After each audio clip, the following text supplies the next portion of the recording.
Good evening, everyone.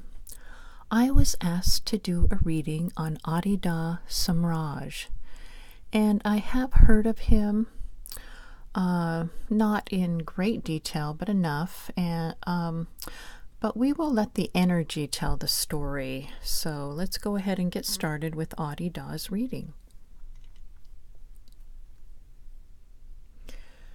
Okay, so right away there's quite a heaviness to the pendulum, and one can see it's laying down there, and this is showing that he has passed his form.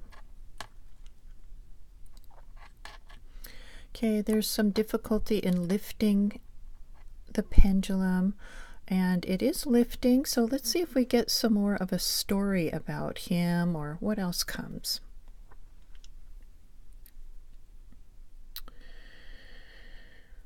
All right, so he's a man that was giving practices that were not within the mainstream, one could say, more unconventional types of practices to the people in his care. So what it feels is one can feel a circle here where there would be more the pure teachings or pure practices within that sphere, and he stepped outside of that. And there is more of a darker or a grayer space outside where, possibly some of the ones that were following him would say that they got something from him. But in terms of the teachings themselves, they just didn't have that purity in them. They actually went to a point where they could be called unethical.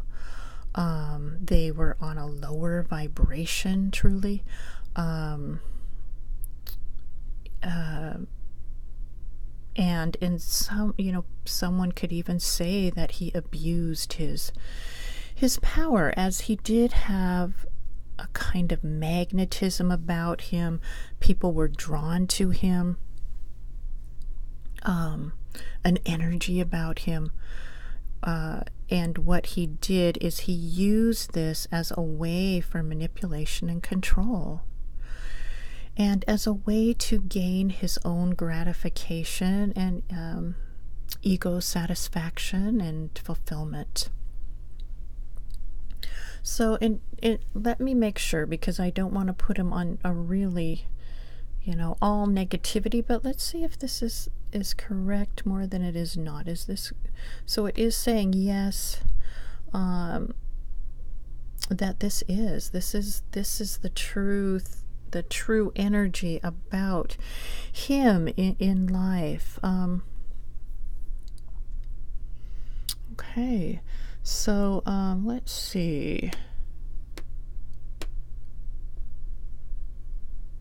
So again, his knowledge, his teachings were on a much lower, and again, it's going down. You can see it vibrating a lower vibration of energy, that he used it in that way. I mean, not to say that if he, it was just because his intentions, or within his heart, he wanted his pleasures. He wanted what he wanted, truly. And he just had a way where he could bring certain practices and things forward and make it sound so spiritual, and like it was higher or more evolved, when indeed it was on a much lower plane than that. So this is Adi Da in life. Let's see if there is anything about him we need to know while he was in body, that is important as a way to weave his story of where things are at now.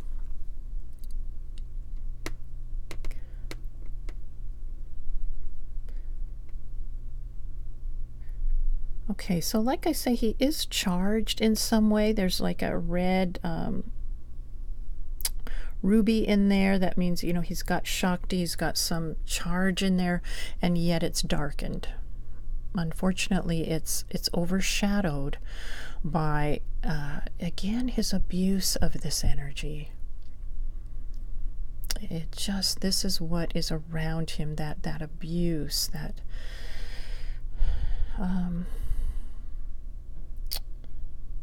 okay, putting that out. And really, the people in his care were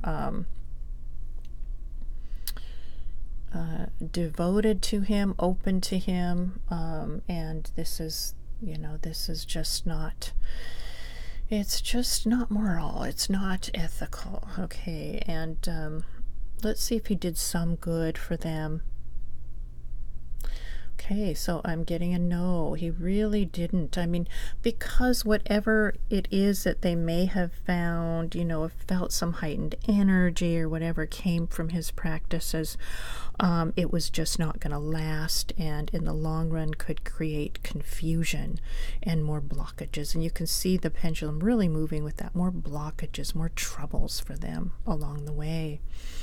So it was just in the moment. Possibly there was some elation or feeling bliss or whatever with some of what came there, but in the long run it didn't serve them well at all. So in fact could have made it harder, because it brings on confusion, brings on a lot of confusion in them, and trust issues and all sorts of things.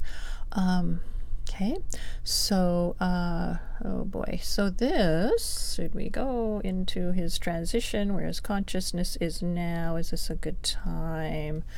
So we're going to evolve into that and see where his consciousness is resting now. Okay, it is turning and evolving, or devolving really, going again on that lower plane, on that lower vibration. Okay, so he's just really okay, you can see kind of a dragging. He's just burdened in many ways now by the consequences of his actions. The karmic load, the karmic weight, because these kinds of things carry karmic consequences, and it's not, no one gets out of that. At the time it may have been a high for him or whatever came, but later it catches up. So and that's there. It's heavy with that kind of thing. It's jagged too. So he okay, so let's see if he wants freedom. Does he desire freedom? He's not really alert to all that right now. He's not awake. He's not clear.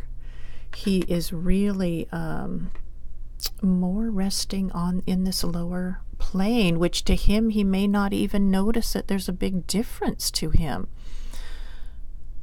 Because he just hasn't woken up, really. He has not woken up to what's there, and he's just within this kind of weighted energy.